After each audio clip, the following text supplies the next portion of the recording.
আসসালামু আলাইকুম প্রিয় চাকরি প্রার্থী বন্ধুরা। আজ ২৬শে সেপ্টেম্বর ২০২৪। প্রতিদিনের প্রকাশিত বিভিন্ন পত্রপত্রিকা, দৈনিক থেকে সংগৃহীত বিশ্বের নানাবিধ ঘটনাবলী থেকে আমাদের আজকের এই কারেন্ট অ্যাফেয়ার। প্রথম আন্তর্জাতিক এআই অলিম্পিয়াডে বাংলাদেশ কয়টি পদক পেয়েছে? উত্তর হচ্ছে ৪টি পদক। ডক্টর ইউনূস জো বাইডেনকে যে আর্টবুকটি উপহার দিয়েছেন তার নাম কি? দ্য আর্ট অফ ট্রায়োক্ষ। ২০২৪-২৫ অর্থবছরের প্রস্তাবিত বাজেটে কৃষি খাতে ভর্তুকির জন্য কত টাকা বরাদ্দের প্রস্তাব রাখা হয়েছে? ১৭,২৬১ কোটি টাকা বরাদ্দর প্রস্তাব রাখা হয়েছে। জাতিসংঘের গভর্নমেন্ট সার্ভে ২০২৪ এর শীর্ষে আছে কোন দেশ? উত্তর হচ্ছে ডেনমার্ক। জাতিসংঘের গভর্নমেন্ট সার্ভে ২০২৪ অনুযায়ী সর্বনিম্ন দেশ কোনটি? মধ্য আফ্রিকান প্রজাতন্ত্র।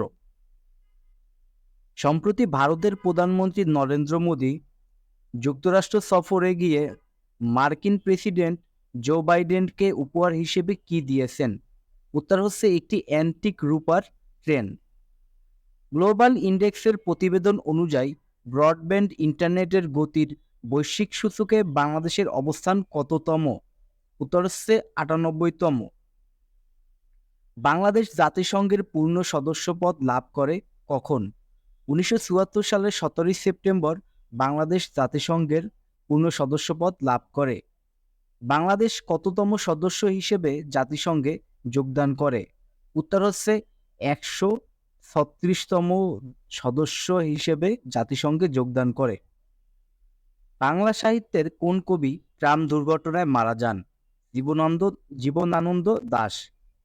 বাংলাদেশ উন্নয়ন ফোরামের সমন্বয় করে কোন সংস্থা? উত্তর হচ্ছে বিশ্ব ব্যাংক। এফডিআই এর পূর্ণরূপ কি? এফডিআই এর পূর্ণরূপ হচ্ছে ফরেন ডিরেক্ট ইনভেস্টমেন্ট।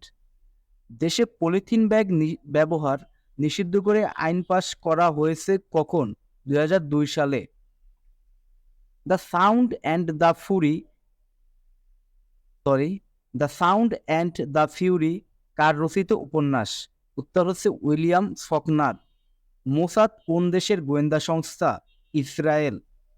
পিএলও কোন দেশের স্বাধীনতাকামী সংগঠন? উত্তর হচ্ছে ফিলিস্তিন।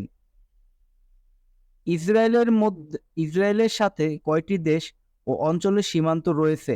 উত্তর হচ্ছে ৫টি। ধন্যবাদ সবাইকে।